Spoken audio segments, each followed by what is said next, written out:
আমরা অনেক সময় ভাবি আমি এমন একজন মানুষকে লাইফ পার্টনার অথবা ভালো বন্ধু বানাবো যে হবে 100% পারফেক্ট, সবার থেকে ভালো, যার মাঝে কোনো ভুল থাকবে না। কিন্তু আসল সত্যটা হলো এই পৃথিবীতে এমন একজনও মানুষ নেই যে মানুষটা সব দিক দিয়ে অভিজ্ঞ, যে সব দিক থেকে নিখুঁত, অথবা যার মধ্যে আপনি কোনো খুঁত খুঁজে পাবেন না।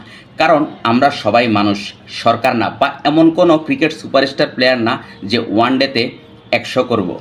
এই পৃথিবীতে একটা কঠিন সত্য হলো প্রত্যেকটা মানুষেরই কিছু দুর্বলতা থাকে, কিছু অপূর্ণতা থাকে, তবুও সে হয় কারো কাছে সবচেয়ে সুন্দর, সবচেয়ে প্রিয়। তাই আপনি যাকে ভালোবাসেন সে যদি আপনাকে সম্মান করে, আপনাকে বোঝে এবং আপনার পাশে থাকে, তাহলে তার অপূর্ণতাগুলোকে ভালোবেসে সাজিয়ে নেওয়াটাই বুদ্ধিমানের কাজ। তাই মনে রাখবেন, একজন মানুষকে পারফেক্ট বানানোর চেষ্টা করার চেয়েও তার ভুলগুলোকে বুঝে ধৈর্য ধরে একসাথে বেড়ে ওঠার যাত্রায় সবচেয়ে সুন্দর সম্পর্ক তৈরি করে।